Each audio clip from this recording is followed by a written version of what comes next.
most important right that women should know and most women don't know? Gifts में वो चाहे jewellery है, चाहे कोई और वैल्यूएबल्स हैं, जो सास होती हैं आजकल वो रख लेती हैं अपने पास, अपनी पोजेशन में। वो लड़की को ना कभी दिखाती हैं, वो बेच देते हैं, क्या करते हैं लड़की को पता ही नहीं है। Yes. तो वो भी एक ऑफेंस है। Women are also misusing the law. It works as a shield not as a sword. आप किसी की लाइफ को हरास करने के लिए या खराब करने के लिए लॉ का यूज मत कीजिए, अपने आप को प्रोटेक्ट करने के लिए कीजिए। कि कई लड़कियां ये सोच लेती हैं कि मुझे ये लाइफ ही नहीं जीनी है, सुसाइड तक सोच लेती हैं। तो उसके लिए एक प्रॉपर क्रिमिनल केस फाइल होता है कि लिटिगेशन में अपना टाइम, अपना पैसा और अपनी एनर्जी मत वेस्ट करो। अगर आपने किसी रिलेशन को खत्म करना है तो उसको अच्छे से सेटलमेंट करो, कोई इशू नहीं है और वो बहुत जल्दी हो जाता है। विदाउट गेटिंग लीगली मैरिड वो किसी रिलेशन में है किसी मैन के साथ, तो उसकी जो मेंटेनेंस है वो मॉडिफाई हो सकती है।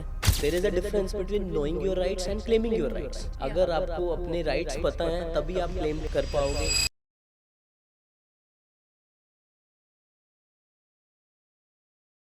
The empowerment is not just emotional, it's legal too. So today we have Advocate Arpit. So very warm welcome, sir. Thank you so much, Dr. Tamanna, for having me on Rewire. It's a pleasure to be a part of this conversation. तो आज I'll help you to understand कि कैसे लो काम करता है, एक women की life में कितनी इंपॉर्टेंस है लो की, लाइफ के हर एक फेज़ में कैसे लो प्रोटेक्ट करेगा। बिल्कुल, यही आज हमारा एक एम है कि हर एक वुमन को अपना जो राइट है वो पता हो। सो फर्स्ट ऑफ ऑल हम शुरू करेंगे, एक लड़की जिसको अभी शादी करनी है उसको क्या राइट अपने पता होना चाहिए जो बहुत ज़रूरी है। Over to you sir. All right. So सबसे पहले जिस भी लड़की की वुमेन की शादी होने वाली है उसको अवेयर रहना चाहिए। सबसे पहले शादी एक इमोशनल बॉन्ड है, दैट इज़ ट्रू, बट साथ में कुछ लीगल ऑब्लिगेशंस और कुछ रिस्पॉन्सिबिलिटीज़ भी जुड़ती हैं इस रिलेशन के साथ। तो उसमें क्या होता है कि सबसे पहले लड़की को अवेयर होना चाहिए कि उसके पार्टनर की फाइनेंशियल स्टेबिलिटी कितनी है, ठीक है, उसकी एसेट्स कितनी हैं, उसके डेट्स कितने हैं, उसकी लाइबिलिटी कितनी है, ठीक है। उससे वो अवेयर रहेगी और ताकि उसको डिपेंडेंट ना रहना पड़े ज़्यादा, उसको पता हो उसकी एक्सपेक्टेशंस जो हैं प्री प्लान्ड हो, ऑलरेडी जो हैं सेट हो कि कैसे कितना मेरा जो हस्बैंड है वो अर्न करते हैं, क्या फैमिली का एक्सपेंडिचर होने वाला है और आगे हम क्या प्लानिंग कर सकते हैं। तो आज की डेट में मैं कहूँगा ये बहुत ज़रूरी है कि हम जो है प्री प्लानिंग करके चलें और फाइनेंशियल एक ग्रोथ के लिए, एक स्टेबिलिटी के लिए, और एक जो है कि एक्सपेक्टेशन सेट हो जाती है, जिससे कि जैसे कि कई रिलेशन में हमने देखा है हस्बैंड झूठ बोल देते हैं कि मैं गवर्नमेंट टीचर हूँ, मैं गवर्नमेंट एम्प्लॉय हूँ और मैं इतना कमाता हूँ। बट ऐसा जब वो रियलिटी में जब रिलेशन चलता है, शुरू होता है, धीरे धीरे चीज़ें खुलती हैं, लेयर्स खुलती हैं, तो पता लगता है कि हस्बैंड की ना गवर्नमेंट जॉब है, वो कहीं पे प्राइवेट जॉब करता है और बताई थी 60,000 सैलरी है 15,000। तो फिर कॉम्प्लिकेशंस आती हैं रिलेशन में और वो एक बहुत गलत चीज़ है और वो एक चीटिंग भी है। अगर आप किसी को मैनिपुलेट कर रहे हो ऐसे बोल के, झूठ बोल के, तो वो गलत भी है। तो सबसे पहला नंबर मैंने बताया, फर्स्ट पॉइंट है हमारा फाइनेंशियल लिटरेसी, ये पता होना चाहिए। यस, तो ये अवेयर रहना सो इम्पोर्टेंट। यस। यस। सो क्या एक लड़की को डॉक्यूमेंट्स चेक करने चाहिए? नहीं है ऐसा भी नहीं है कि आप प्रॉपर शादी से पहले आप प्रॉपर डॉक्यूमेंटेशन में जाओगे, बट हाँ यू शुड डिस्कस कि कैसे वो अर्न करता है, कैसी उनकी अर्निंग है और किस सोर्स से उनके घर पैसा आ रहा है। में तो एनीबॉडी कैन लाई आल्सो ना। जब एक रिलेशन ही झूठ से शुरू हो रहा है तो फिर आगे कॉम्प्लिकेशंस तो आएंगी, बट आपको एटलीस्ट आपको अवेयरनेस होगी और जो है एक एक्सपेक्टेशन सेट हो जाएगी। अगर झूठ बोला है वो तो देखो फिर कोई भी रिलेशन है कहीं भी जगह झूठ बोल सकता है, फिर उसका तो कोई स्टैंड ही नहीं है। उसका वुमेन का भी, अगर वुमेन भी झूठ बोल सकती है ना कि मेरे को ये आता है, खाने में ये आता है, मेरे घर में मैं बहुत सोशली स्पिरिचुअल हूँ, बहुत वैल्यूज़ हैं मेरे में, तो मॉरल वैल्यूज़ हैं, तो फिर तो वो तो it is on the both side. May be next podcast में हम मेंस के राइट्स के Sure, बारे में definitely, I would love to. Today so first right is financial literacy. Yes. और उसके बाद आता है आपका लीगल राइट्स। उसके बाद आपको पता होना चाहिए कि आपके लीगल राइट्स क्या क्या हैं। तो मैं सबसे पहले वुमेन को एडवाइस करूँगा स्ट्रांगली कि जब भी आपकी शादी होती है, आप अपनी शादी के बाद अपनी शादी रजिस्टर ज़रूर करवाएं, जो भी कंसर्न अथॉरिटी है। उससे क्या होता है कि आपको फ्यूचर में लीगल कॉम्प्लिकेशंस नहीं आती। शादी आपकी सेरेमनीज़ हुई हैं, अगर हिंदू मैरिज है प्रॉपर आपकी सेरेमनीज़ हुई हैं, हिंदू रिचुअल्स के साथ हुई है, बट अगर आपने रजिस्टर करवाई है तो कल को अगर कुछ इश्यूज़ आ रहे हैं मैरिज के रिलेशन में और आप कोर्ट केस करते हैं, क्लेम करते हैं, अपने राइट्स क्लेम करना चाहते हैं, तो आपको वो प्रॉब्लम्स नहीं आएंगी। तो it's better, honourable supreme court ने भी यही बोला है कि अपनी मैरिज जो है रजिस्टर ज़रूर करवाएं। और ऐसा नहीं है कि आपकी वैलिड रहेगी, वैलिड मैरिज है अगर विदाउट रजिस्ट्रेशन भी है, but still you should get it registered with the concerned authority. और उसके बाद हम बात करेंगे कि आपका जो है राइट टू रेसिडेंस। अब बोलते हैं कि लड़की का घर कौन सा है। अब एक घर से दूसरे घर में लड़की आई है शादी करके, राइट, तो लड़की बोलती है कहीं मैंने सुना है कि मेरा घर कौन सा हुआ, मैंने तो वो घर भी पर आया, मेरा वो घर भी पर आया। तो ऐसी कई बातें निकल के आती हैं, बट ऐसा नहीं है। जो उसको पता होना चाहिए कि मेरी एंसेस्ट्रल प्रॉपर्टी कौन सी है, जो उसके पेरेंट्स की है। अच्छा, जहाँ पे वो शादी करने के बाद आई है, अपने हस्बैंड के साथ रह रही है एक घर में, तो वो उसका शेयर्ड हाउस होल्ड है, वहाँ पे उसका राइट हमेशा रहता है। तो कोई भी उसको फोर्स नहीं कर सकता घर में ना रहने से, कोई भी हरास नहीं कर सकता। तो ये चीज़ों की नॉलेज होनी चाहिए। So she has the right to stay at her husband's house no matter what. No matter what. अगर वो रेंटेड अकोमोडेशन है, उनके इन लॉज के नाम पे है, ऑनरशिप डजेंट मैटर। ऑनरशिप एक लीगल राइट है, उसको वो एक सेपरेट कंसर्न है किस ये जो घर की ओनरशिप है वो किसके नाम पे है, लीगली कौन ओनर है, बट उसको राइट टू रेसिडेंस है, वो उसका शेयर्ड हाउस होल्ड है। बट अगर ऑनर जो है वो नहीं चाहता कि ये हमारे घर में रहे, तो क्या लीगल स्टेप्स हो सकते हैं? हाँ, तो उसके लिए लीगल रेमेडीज़ हैं। अगर आपका हस्बैंड भी आपको नेगलेक्ट कर रहा है इस चीज़ में और आपको घर से इग्नोर कर रहा है, बिल्कुल आइसोलेट फील करवा रहा है आपको शादी के बाद, तो वो एक मेंटल टॉर्चर है, एक इमोशनल अब्यूज़ है। तो वो रेजिडेंस का आपका रेजिडेंस ऑर्डर ले सकते हैं। Protection of women from domestic violence एक एक्ट है प्रॉपर, जो सिर्फ वुमेन के लिए बना है, ठीक है। तो उसमें आप जो है पिटीशन फाइल कर सकते हैं। So the right to residence also comes under domestic violence? You just said, right? Yes that is Okay. Correct. वो डोमेस्टिक वायलेंस ही है, Okay. Right. Okay. So sometimes in-laws don't want daughter-in-law to stay at their place. Yes So she can definitely file a complaint against that. Yes definitely. Now when the girl is married, अब उनको क्या rights पता होने चाहिए? Okay, The important rights. तो अगर आप अब शादी करके प्रॉपर वैलिड सेरेमनीज़ के साथ प्रॉपर घर में शादी करके किसी और के घर आ चुके हैं, तो उसके बाद आपके राइट शुरू होते हैं, जो उनसे जैसे कि राइट टू सेफ्टी। आपको right to live with dignity and safety है। अगर आपको वहाँ पे इन लॉज कोई भी फैमिली मेम्बर अगर परेशान करता है, हरास करता है, तो वो एक डोमेस्टिक वायलेंस है। आप उसकी प्रॉपर लीगली कंप्लेंट कर सकते हैं। आपको पूरा राइट है शादी के बाद अपनी सेल्फ रिस्पेक्ट का मेंटेन करने का और अपनी डिग्निटी मेंटेन करने का, Beautiful. ठीक है।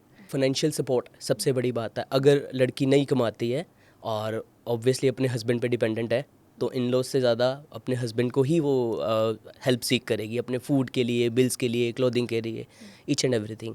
तो अगर वो हस्बैंड जो है इन ड्यूटीज से भागता है और वो चीज़ें सब इग्नोर करता है, तो वो सारी चीज़ें जो हैं एक वायलेंस में आती हैं, चाहे वो वर्बल हो, इमोशनल हो, किसी भी तरीके की हो, तो वो सारा डोमेस्टिक वायलेंस में ही कवर होता है हमारा।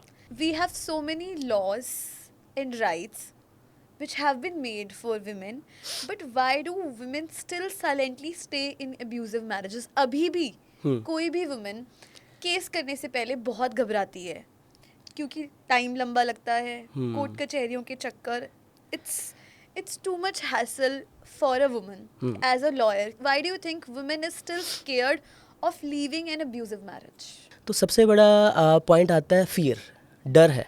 लड़की के मन में डर है कि अगर मैंने आवाज़ उठाई, मेरे पेरेंट्स मुझे सपोर्ट करेंगे, सोसाइटी मुझे सपोर्ट करेगी, और क्या ये वायलेंस बढ़ तो नहीं जाएगा।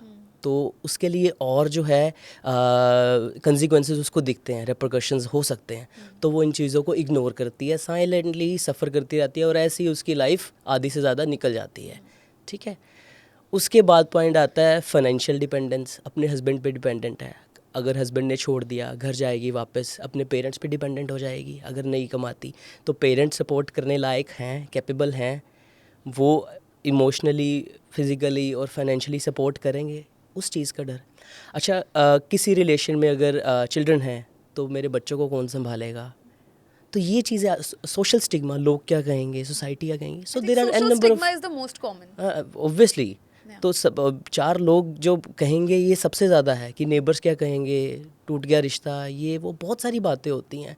बट मैं फिर वही उस चीज़ पे आऊँगा कि सफ़र उस लड़की को करना है जो उस रिलेशन में रह रही है। So how would you address those women? तो मेरा तो एक यही है कि अगर आपको लगता है कि इस टॉक्सिक रिलेशन में आपकी लाइफ ख़राब हो रही है और आपके जिनके बच्चे हैं तो उनके जनरेशन्स की भी लाइफ ख़राब हो सकती है, तो please get out of it, consult a lawyer, और जो भी लीगल रेमेडीज़ हैं उसको जो है जल्दी से जल्दी अवेल करें और get this out of it. But law में हमारे ऐसे क्या वॉइड हैं जो अभी तक वुमेन इतनी पावरफुल नहीं फील करती?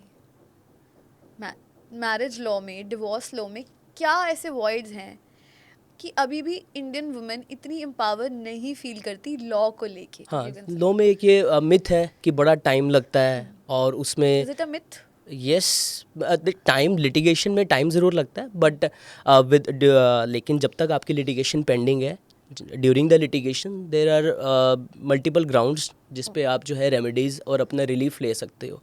जैसे आपका अगर डिवोर्स का कोई केस पेंडिंग चल रहा है और आपको मेंटेनेंस चाहिए और कुछ आपको शेल्टर चाहिए, तो उस चीज़ के लिए आप कोर्ट को रिक्वेस्ट कर सकते हो, मेंटेनेंस फाइल कर सकते हो।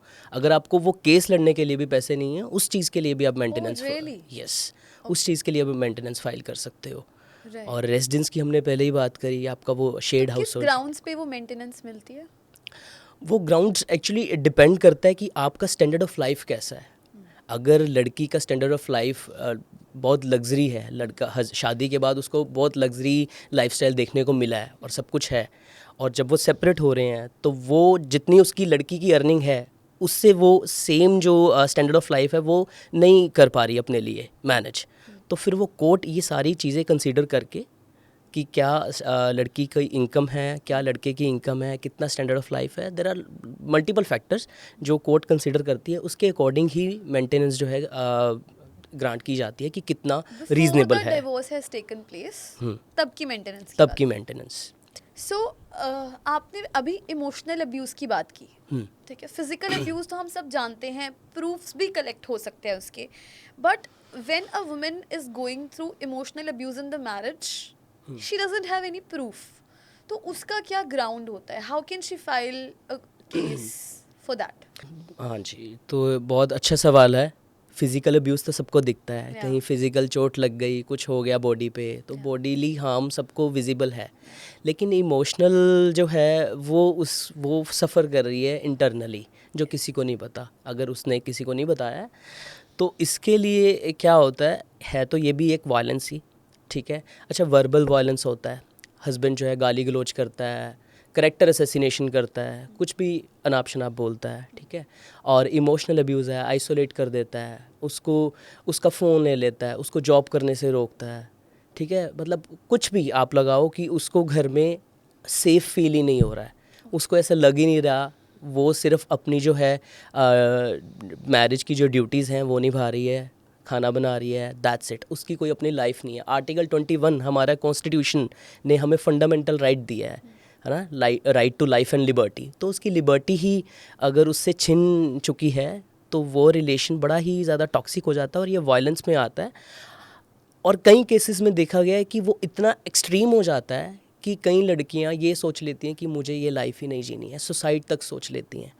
तो उसके लिए एक प्रॉपर क्रिमिनल केस फाइल होता है, सेक्शन 85 हमारे नई क्रिमिनल लॉज में, भारतीय न्याय संहिता में। तो उसमें फिर 3 साल की सज़ा भी हो सकती है और फाइन भी हो सकता है हस्बैंड को, टू द मैन, यस, या उसकी फैमिली को भी इवन। तो अगर कुछ भी कोई भी ऐसा करता है तो ये प्रूफ कहाँ से दे वो लड़की? देखो, इमोशनल अब्यूज़ का अगर कोई लड़की इमोशनल अब्यूज़ सफ़र कर रही है तो she must be having medical reports. अगर वो साइकेट्रिस्ट से मिलती है या किसी कोई भी मेडिसिन ले रही होगी, है ना, सोने की मेडिसिन, नींद नहीं आती टेंशन में, तो उसकी कुछ मेडिसिन होगी, व्हाट्सअप चैट्स हैं, कॉल रिकॉर्डिंग्स हैं। आजकल तो डिजिटल है, आजकल क्या करते हैं, हस्बैंड है चाहे वाइफ है, सोशल मीडिया का जो है ट्रेंड है। कुछ लड़ाई होती है तो despite saying to the wife status डाल देते हैं, स्टोरी डाल दी, आई एम नॉट वेल, ये वो, I will not leave you, I will not spare you, I will do this action, I will do that action, ये वो। तो उनसे भी एक इमोशनल जो है टॉर्चर है ना। अगर आपका हस्बैंड आपसे बात नहीं कर रहा है बट ऑफिस जाके घर में एक सेम रूफ के अंडर रह के वो एक दूसरे से बात नहीं कर रहे हैं और वो सिर्फ स्टेटस डाल रहे हैं कि I not spare you, I not leave your family, मैं ये कर दूंगा, मैं वो कर दूंगा, थ्रेट्स। कई ऐसी सिचुएशंस हैं कि मेरे हस्बैंड ने देखो ऐसे ऐसे लिखा, जब मैं अपने घर आ चुकी थी, हम बात नहीं कर रहे थे, कम्युनिकेशन कोई नहीं थी, तो वो स्टेटस डाल देते थे। मेरे पास व्हाट्सएप चैट्स हैं, मेरे पास ईमेल्स हैं किसी भी फॉर्म की, क्या किसी नेबर ने ऐसे देखा है तो किसी नेबर को पता है, तो कुछ भी इन चीज़ों को हम एविडेंस कलेक्ट कर सकते हैं। ये डिजिटल एविडेंस जो है, इनको कंसिडर कर सकते हाँ, हैं। कोर्ट बहुत अच्छे से वेलकम करती है इन सब चीज़ों का, इन सब एविडेंसेस का, डिजिटली कोई भी हो, फ़ोन में है आपके, कोई रिपोर्ट्स है, व्हाट्सएप वॉइस नोट्स, एवरीथिंग, है ना। Right. तो सब चीज़ों का प्रोविज़न है। तो ऐसा कुछ नहीं है कि अगर आपके पास कॉल रिकॉर्डिंग, व्हाट्सएप चैट्स, कोई नेबर है जिसको पता है आपके बारे में, कोई डॉक्टर है, तो इन चीज़ों से प्रूव हो सकता है। नाइस, तो ओके। एक जॉइनिंग द डॉट्स वाली बात हो जाती है। तो आपकी मेडिकल रिपोर्ट्स भी आ रही हैं, आप ठीक फील नहीं कर रहे थे, आपने वो सारा फिर ऑफिस में आपके कलीग्स में आपको कुछ आपने डिस्कस किया, उसकी आप टेस्टिमनी करवा सकते हैं कोर्ट में। तो ऐसे करके बन सकते हैं। Very good point, yes. Okay, तो आपने अभी राइट टू रेजिडेंस की बात की और उसके बाद ओनरशिप की भी बात की। क्या आप हमें दोनों राइट्स में डिफरेंस बता सकते हो कि like what is right of residence and what is right of ownership? तो राइट ऑफ रेजिडेंस और राइट ऑफ ओनरशिप में डिफरेंस है। तो जब लड़की अपना घर छोड़ के आती है, जहाँ पे उसका पूरा राइट होता है, जैसे जो राइट बेटे का है, अगर एंसेस्ट्रल प्रॉपर्टी है, जितना राइट बेटे का है, मतलब लड़की के भाई का है, उतना ही राइट जो है उसकी बहन का है, उसके पेरेंट्स की प्रॉपर्टी पे। अच्छा, अब शादी के बाद वो आ चुकी है अपने इन लॉज के घर, तो वहाँ पे उसके हस्बैंड के जीते रहते उसका ऑनरशिप नहीं आएगा, उसको एक वुमेन को ऑनरशिप नहीं मिलेगा, बट राइट टू रेजिडेंस हमेशा रहेगा। ठीक है, तो आपको कोई भी इन लॉज भी, या रेंटेड अकोमोडेशन है, चाहे कुछ भी है, आपको कोई घर से बाहर नहीं निकाल सकता। हाँ, लेकिन अगर कल को हस्बैंड की इन केस डेथ हो जाती है, अगर वो नहीं है, तो फिर वो क्लास 1 जो है एयर हो जाती है, तो उसमें उसको इक्वली प्रोपोर्शनेट मिलता है, जितना उसकी मदर को मिलेगा एक लड़के की और जितना उसके बच्चों को मिल रहा है, तो उतना ही प्रोपोर्शनेट में उसको मिलेगा according to the Hindu succession. एक बहुत ही गूगल्ड क्वेश्चन है that a woman says, can I stay at my husband's house after separation? Because maybe she doesn't want to uproot her life. So can she stay at her husband's home after separation? So legally yes, वो रह सकती है, उसको मतलब proper पूरा right मिलता है रहने का। बट प्रैक्टिकली अगर मैं बात करूं, अगर आप किसी टॉक्सिक रिलेशन में हैं, अगर आप सेपरेट हो रहे हैं, तो अपने पीस के लिए आप वो घर छोड़ के जा रहे हैं। तो ऐसा वैसे बहुत कम होता है कि उसके पास कोई रेजिडेंस नहीं है और वो फिर भी वहाँ रहना चाहती है, despite being so much torture, वो सब कुछ वायलेंस के होते हुए भी वो वहाँ रहना चाहे, ऐसा नहीं हो सकता। वो कोर्ट को ये रिक्वेस्ट कर सकती है कि मुझे रेजिडेंस जो है चाहिए है। कोर्ट हस्बैंड को ऑर्डर करेगा कि इसके लिए अलग से रेजिडेंस का अरेंजमेंट कर, वो अलग से उसको अकोमोडेशन जो है अरेंज करके देगा। ठीक है, वो लीगली ले सकती है, या तो फिर वो मेंटेनेंस ले ले। Again, I have a question here. What is the difference between maintenance and alimony? मैं आपको बताता हूँ, मेंटेनेंस जो होती है वो with in the marriage, during the after marriage और सेपरेशन में भी मिलती है।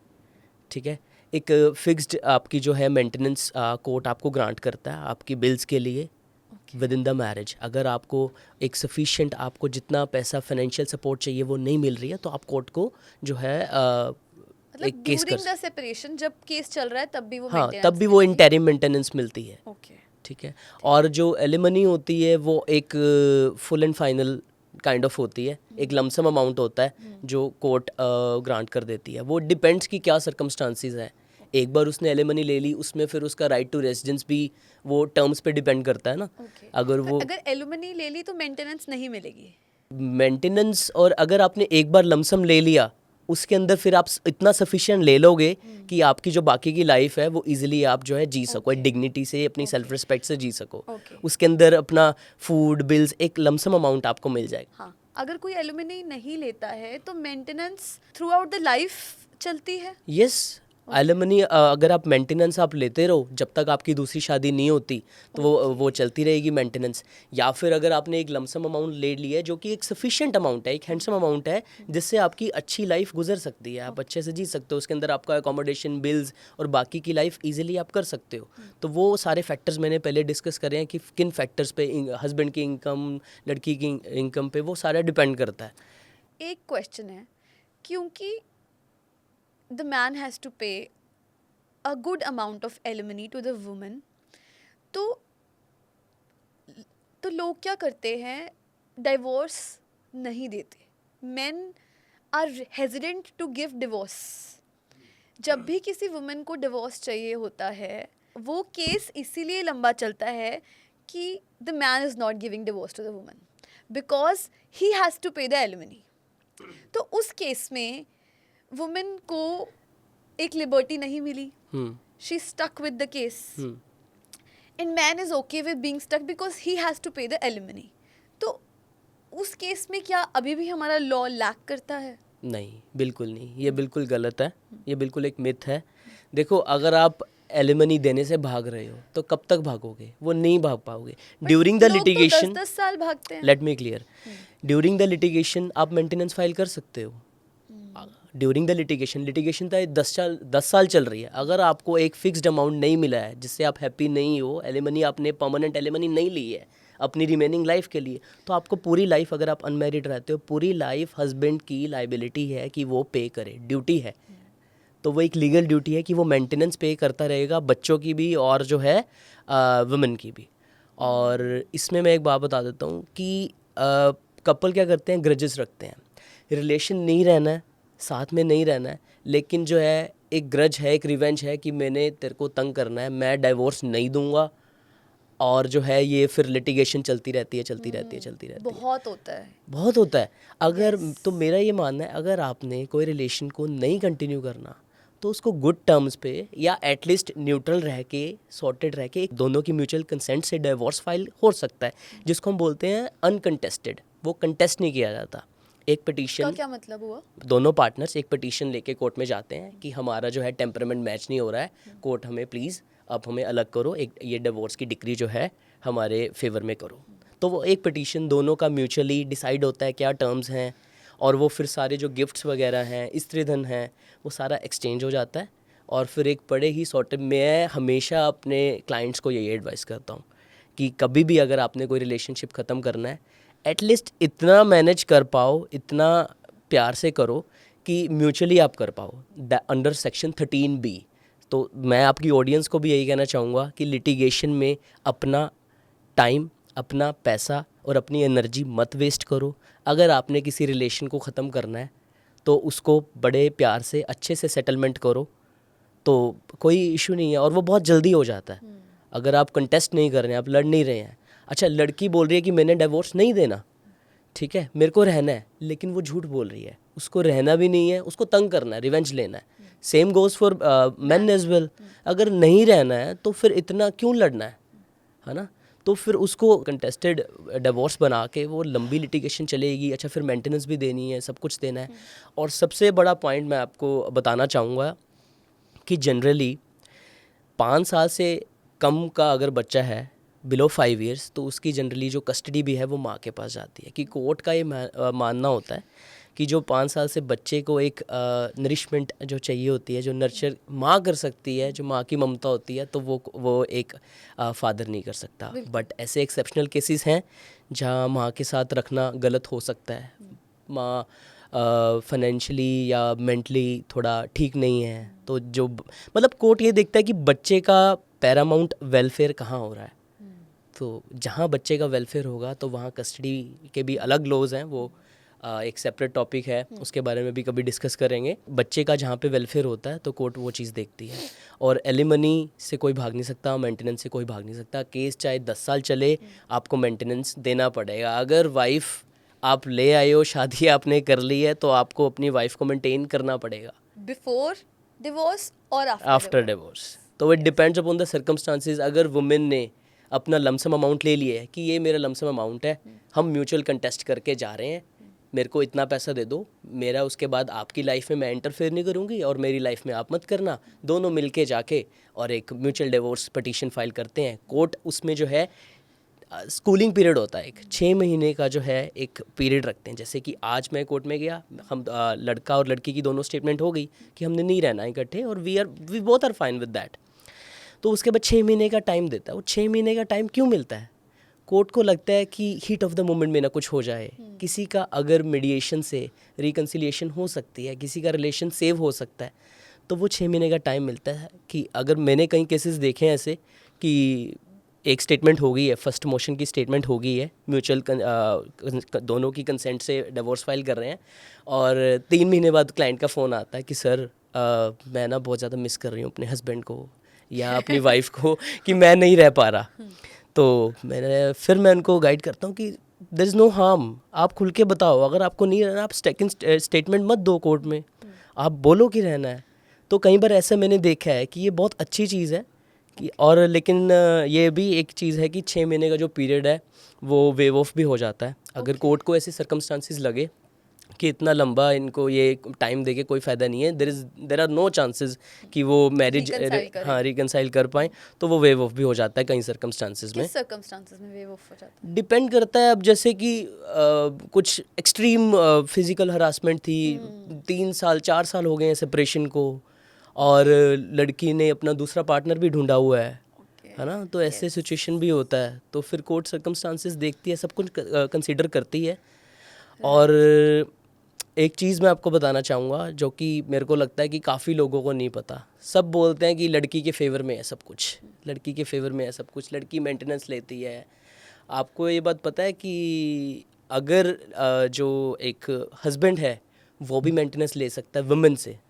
Oh really? तो ये बात मतलब मैं जहाँ तक मुझे लगता है कि बहुत से लोगों को नहीं पता। हिंदू मैरिज एक्ट में सेक्शन 24 और 25 ये जेंडर न्यूट्रल सेक्शंस हैं।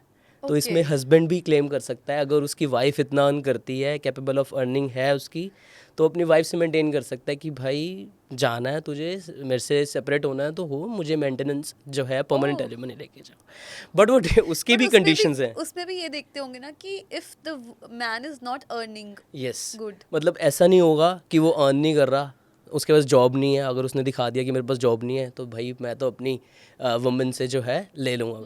तो उसमें डिपेंड करता है। अगर वो अच्छा खासा है, प्रॉपर हेल्दी इंसान है, कोई फिजिकल डिसेबिलिटी नहीं है, मेंटली बिल्कुल ठीक है, काम करने लायक है, उसकी अर्निंग कैपेसिटी है, वो कर सकता है तब कोर्ट नहीं देती। अच्छा, बट हाँ कुछ मैन इज डिपेंडेंट उसको वो कर ही नहीं, वो कमा ही नहीं सकता। कुछ सर्कमस्टेंसेस में कुछ मेंटल इलनेस है, कुछ फिजिकल डिसेबिलिटी है। बिल्कुल सर, बिल्कुल बात करेंगे हम मेंस के राइट्स पे भी। हाँ बिल्कुल। बट अच्छा, एक बड़ा पॉइंट मैं आपको बताना चाहूँगा कि केस चल रहा है, 1.5 से 2 साल हो गए हैं। मेंटेनेंस जो है लड़की ने फाइल करी, एक कोर्ट ने फिक्स्ड अमाउंट जो है तय कर दिया कि लड़की को 20,000 30,000 हर मंथ जो है, एवरी मंथ उसका हस्बैंड उसे देगा। अच्छा, उसके बाद अगर वुमेन किसी और रिलेशन में रहती है, हस्बैंड एंड वाइफ की तरह विदाउट लीगल मैरिज किसी और के साथ रहती है, और सोसाइटी में ये रिप्रेजेंट होता है कि ये जो है लिव इन रिलेशन में, जैसे हम बोल पाते हैं, आइदर इट इज मैरिज और लिव इन। यस, ओके, है ना। अगर आपका लिटिगेशन पेंडिंग है और आप मेंटेनेंस ले रहे हो अपने हस्बैंड से और आप सेपरेटली रह रहे हो किसी और रिलेशन में, और लड़का अगर ये प्रूव कर पाता है कोर्ट में, तो वो जो मेंटेनेंस उसको मिल रही है वो बंद भी हो सकती है, उसका अमाउंट भी कम हो सकता है। So there is a difference, that is called adultery. So adultery एक सिंगल एक्ट भी है और living in adultery there is a difference.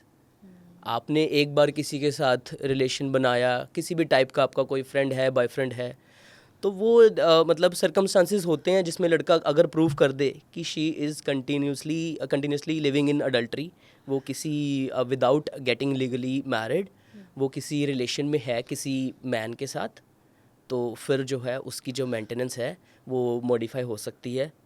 उसका एक अलग प्रोविज़न है, बंद भी हो सकती है, इवन कोर्ट रिसाइन कर सकती है। एक बहुत कॉमन जो समस्या है in the household, specially in the Indian household, most of the finances are controlled by husband. So sometimes women feel financially dependent. not even dependent but controlled.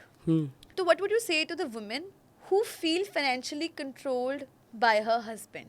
कुछ women तो अपनी salaries भी अपने in-laws या अपने husbands के account में transfer कर देती हैं because they are asked to do that. उनको कहा जाता है कि अपनी salary भी घर पे दो. So उन women को आप कैसे empower करेंगे? देखो बहुत गलत है अपने rights. There is a difference between knowing your rights and claiming your rights. अगर आपको अपने राइट्स पता हैं तभी आप क्लेम कर पाओगे और तभी आप पावरफुल फील कर पाओगे.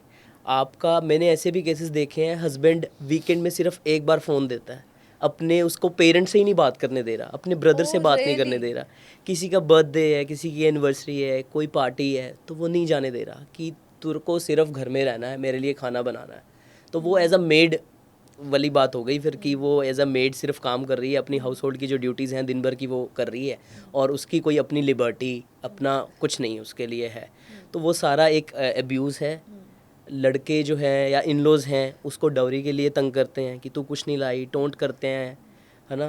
तो करेक्टर असैसिनेशन करते हैं कि हाँ तेरा कहीं अफेयर है, ये वो बिल्कुल गलत और उस चीज़ का कुछ है नहीं. ऐसे ही कुछ भी अगर आपने बोलना है उस लड़की को आप बोल रहे हैं तो वो सारा section 3 protection of women from domestic violence में ये सारी चीज़ें मेंशन्ड है. गाली गलौज करना डेली बेसिस पे, है ना, और इमोशनल अब्यूज़ करना, मेंटल टॉर्चर करना, ये सब कुछ कवर्ड है. सारे राइट्स हैं लेकिन आपको एम्पावर होना पड़ेगा, अपनी आवाज़ उठानी पड़ेगी, है ना. तो तभी आप अपने आप को एक सेफ़ जोन में ला पाएंगे अपने इन लॉज के घर में. सो द इंटेंशन इज़ कि वुमेन अपने घर में, अपने ससुराल में, अपने हस्बैंड के घर में इंटेंशनली और सेफली रहे, सेफ फील करे रादर देन फियरफुली. और उसको रिस्पेक्ट मिले. जो लड़की अपना घर छोड़ के आ रही है उसका पूरा राइट है तो कि वो अपना डिग्निटी से, अपनी सेल्फ रिस्पेक्ट से रहे. तो she should not be subjected to any cruelty और हरासमेंट. उसको प्यार से ट्रीट करें, उसके ड्रीम्स को, उसकी बातों को एक अपना जैसे रिलेशनशिप आप अच्छा बना सकते हैं वैसे बनाएं. तो कोई आपके लिए घर छोड़ के आ रहा है. Okay, what is the most important right that women should know and most women don't know? कि आप कहीं पे भी आपके साथ वायलेंस हो रहा है, चाहे आप अपने इन लॉज में हैं, चाहे आप अपने इन लॉज से दूर हैं, अपने हस्बैंड से दूर बैठे हैं, इवन वर्क प्लेस पे भी हैं, तब भी आपको अगर इमोशनल डैमेज हो रहा है, अगर आपकी शादी जयपुर हुई है और आप रहते चंडीगढ़ हैं या कहीं और हैं, तो 0 FIR का कंसेप्ट होता है हमारे लॉ में. आपको कहीं पे भी ऐसा फील होता है, आप अनसेफ फील करते हैं, तो सबसे पहले आप 112 डायल करें, ठीक है. अगर आप उसी प्लेस पे हैं, अगर आप कहीं दूर हैं तो आप अपने नियरेस्ट किसी भी पुलिस स्टेशन में कंप्लेंट जो है दे सकते. तो लोगों को लगता है कि मैं अभी जब घर जाऊंगी तब कंप्लेंट करूंगी, मुझे जहाँ पे मेरा हस्बैंड रहता है उसी के नियरेस्ट पुलिस स्टेशन में ही कंप्लेंट देनी पड़ेगी. बिल्कुल गलत है. आप ऑनलाइन भी वाया ईमेल या फिर बाय कॉल या कैसे भी कंप्लेंट कर सकते हैं. आप अपने नियरेस्ट पुलिस स्टेशन में भी जाके कंप्लेंट कर सकते हैं. और वो जो है FIR है, उस FIR का नंबर नहीं होता. जनरली एक FIR को नंबर असाइन किया जाता है बाय पुलिस ऑफिसर्स, जैसे कि 12, 13, 14 या कुछ भी. तो उस FIR का जो नंबर होता है वो 0 होता है, 00. Okay, 0 FI, that is called 0 FIR. तो अगर आपने वो FIR वो कंप्लेंट दे दी है, FIR रजिस्टर हो चुकी है, 0 FIR, फिर वो जो है कंसर्न्ड जो उसका पुलिस स्टेशन जो उसकी एक्चुअल जुरिस्डिक्शन बनती है वहाँ पे ट्रांसफ़र होगी और फिर आगे की जो लीगल प्रोसीडिंग्स हैं वो करी जाएंगी. ओके, ठीक है. तो ऐसे रहता है. आई थिंक ये बहुत और ही इम्पोर्टेंट राइट बताया आपने. यस, और सबसे बड़ी बात, अगर कोई बोलता है कि राइट्स तो मुझे पता है, सब कुछ है, लेकिन फाइनेंशियली मैं बहुत वीक हूँ, तो लॉ ने आपको इतना बड़ा राइट दिया है वुमेन के लिए कि आपको जो है फ्री लीगल सर्विसेज मिलती हैं फ्रॉम Okay. गवर्नमेंट. ओके, ठीक है. आप अपने डिस्ट्रिक्ट लीगल सर्विसेज अथॉरिटी एक होता है, कहीं भी आप किसी भी कोर्ट्स में जाएंगे तो वहाँ पे उनका एक प्रॉपर ऑफिस होता है. वहाँ पे जाके आप फ्री लीगल एडवाइस के लिए, लीगल सर्विसेज के लिए ऑप्ट कर सकते हैं अपना इन्फॉर्मेशन देके. तो वो अगर this is very liberating to no.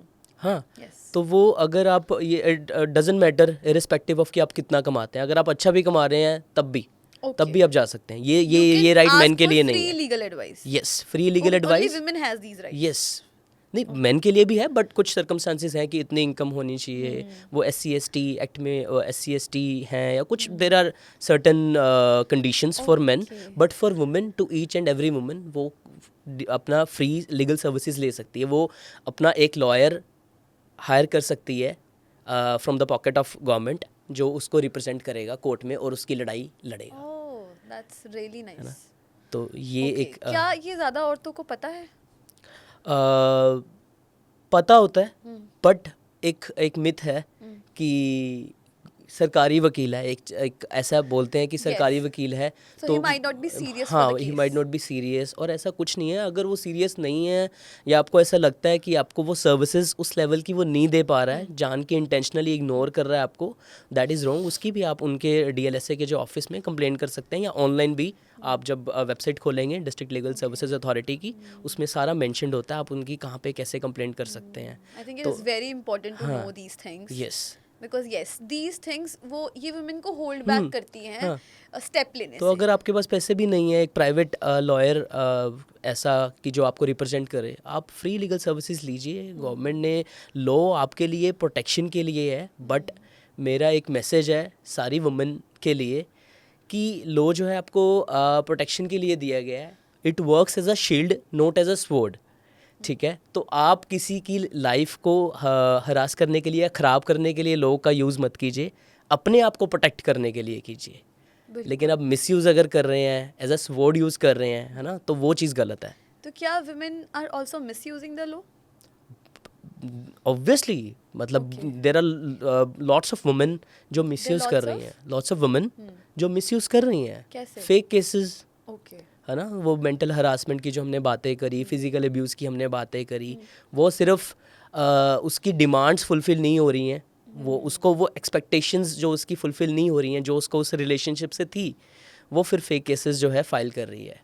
जैसे हमने बात करी कि कहीं घुमाने नहीं लेके जाते, या कुछ भी है, इमोशनल बॉन्डिंग नहीं है, या कुछ भी XYZ रीज़न है, उनके रिलेशन में वो बॉन्डिंग नहीं बन पा रही है, तो वो फेक केसेस करती है, थ्रेट देती है। आजकल बहुत सारे केसेस हैं। But क्या अगर bonding नहीं बन पा रही है is not the valid reason to file a case? हाँ, बिल्कुल है। Yes. अगर आपका बॉन्डिंग नहीं है, टेम्परामेंट नहीं मैच कर रहा है, तो हमने पहले भी डिस्कस किया है कि म्यूचुअली आप उसको सॉर्ट करें। अगर आपने डिसीजन ले लिया है कि आपने नहीं रहना, तो वाई टू वेस्ट टाइम और एनर्जी और वो सब कुछ, इतना रिवेंज अपना मत करें ना। तो फिर 13B मैंने आपको, ये बहुत फेमस एक सेक्शन है जो सबको मतलब पता होना चाहिए।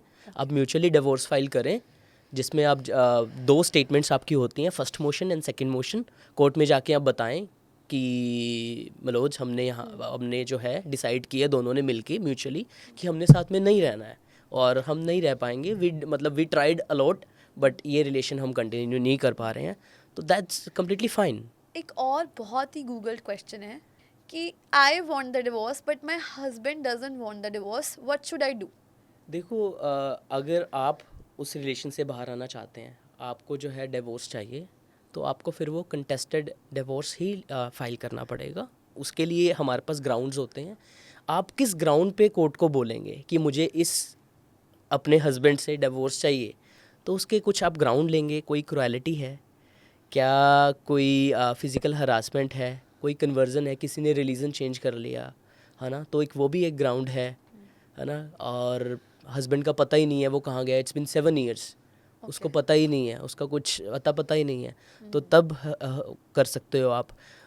अडल्ट्री में है, हस्बैंड के रिलेशंस हैं, same goes for men as well and women as well. तो हमारे हिंदू मैरिज एक्ट में there are multiple grounds for divorce, तो आप डिवोर्स फाइल कीजिए। तो वो जब भी आपको, अगर कोर्ट सारे एविडेंसेस को देखते हुए, प्रॉपर जब लीगल प्रोसीडिंग्स चलेंगी, उसको देखते हुए अगर आपका लगता है कोर्ट को कि आपको हस्बैंड से मतलब डिवोर्स जो है आपके फेवर में होना चाहिए, तो वो होगा, है ना। तो ऐसा नहीं है कि अगर हस्बैंड नहीं चाह रहा तो आप नहीं कंटेस्ट कर सकते, आप डिवोर्स तब भी कर सकते हैं। बट मेरा ये मानना है, मैं अपने क्लाइंट्स को भी यही स्ट्रांगली एडवाइस करता हूँ कि गो फॉर म्यूचुअल डिवोर्स। और सबसे बड़ी बात, save your time, energy and money as well. Yes. और स्त्री धन की हमने बात नहीं करी शायद इतनी ज़्यादा। जो लड़की को गिफ्ट्स मिलते हैं ना शादी पे, before marriage and after marriage as well, तो that is called stridhan. Gifts में वो चाहे ज्वेलरी है, चाहे कोई और वैल्यूएबल्स हैं, तो वो क्या होता है कि जो सास होती हैं आजकल वो रख लेती हैं अपने पास, अपनी पोजेशन में। वो लड़की को ना कभी दिखाती हैं, वो बेच देते हैं, क्या करते हैं लड़की को पता ही नहीं है। Yes. तो वो भी एक ऑफेंस है, वो Yes. आप नहीं कर सकते, वो उसका लीगल राइट है। Even if she's staying in marriage, she can still claim for that. Yes definitely after the things. Marriage, before the marriage, मतलब अगर उसको कोई ऐसा गिफ्ट बिफोर द मैरिज मिला है अपने पेरेंट्स से भी, तो चाहे वो पेरेंट्स से मिला हो चाहे वो इन-लॉज से। यस यस अच्छा, यस, अगर वो लड़की को मिला है तो वो तो उसका वो है। उसका है। और स्त्री धन अगर उसको जो है मैरिज में कुछ भी ज्वेलरी मिलती है या कुछ और गिफ्ट्स किसी मिले भी हैं, रिलेटिव से मिली हो। किसी भी रिलेटिव से मिले, वो स्त्री धन है, वो नहीं कोई ले सकता। चाहे डिवोर्स हो रहा है, नहीं हो रहा है, सेपरेशन है, कुछ भी नहीं है, वो उसकी प्रॉपर्टी है, उसकी पोजेशन में उसकी मर्ज़ी से ही होगा। अगर उसको कोई नहीं देता है या उसको हरास करता है तो वो एक क्रिमिनल ऑफेंस भी बन सकता है, that is called criminal breach of trust. Okay.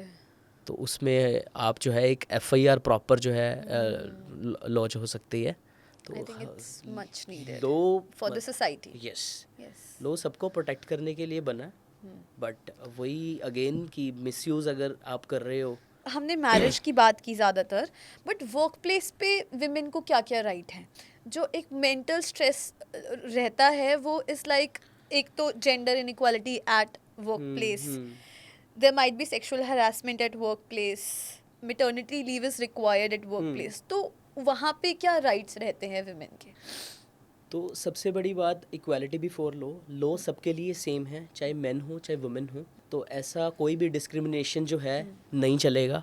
आपका चाहे वर्क प्लेस है, चाहे आप कहीं बाहर हैं, चाहे वो प्रमोशन की बात हो, चाहे वो जॉब की बात हो, तो आपके सारे जो लीगल राइट्स हैं वो आप जो है अवेल कर सकते हैं। तो जब भी एक जो वुमेन है प्रेग्नेंट होती है, कंसीव करती है, तो उसका मैटरनिटी का जो है, मैटरनिटी एक एक्ट है प्रॉपर, उसके प्रोटेक्शन के लिए बना हुआ है, उसको लीव्स जो है मिलती हैं। Yes yes yes. तो और अगर हम सेक्सुअल हरासमेंट की बात करें तो उसके लिए भी एक स्पेशल एक एक्ट है, that is called posh act, protection of women from sexual harassment at workplace. तो उसमें अगर किसी आप ऑर्गेनाइजेशन में काम कर रहे हैं और आपको ऐसा अनसेफ फील हो रहा है, तो वहाँ की जो उस ऑर्गेनाइजेशन की इंटरनल आईसी कमेटी होती है, इंटरनल कमेटी, वहाँ पे आपको रिपोर्ट करना पड़ता है और उसकी एक डेडिकेटेड टाइमलाइंस हैं, तो इतने टाइम में वो रिजॉल्व होनी चाहिए। अगर आपको वहाँ से भी रीज़नेबल सेटिस्फेक्शन आपको नहीं मिलती है, आपको फिर भी लगता है कि नहीं दैट इज़ नॉट फेयर, आपकी इन्वेस्टिगेशन या कुछ भी, आपको राइट ऑफ बीइंग हर्ड आपको नहीं सुना जा रहा है, तो आप प्रॉपर लीगल हेल्प भी ले सकते हैं, पुलिस को भी रिपोर्ट कर सकते हैं। तो आप जहाँ पे भी काम करते हैं, जहाँ पे भी रहते हैं, आपकी सोसाइटी में आसपास वुमेन के पास बहुत सारे राइट्स हैं। बस यही है कि knowledge is the best jewellery for women.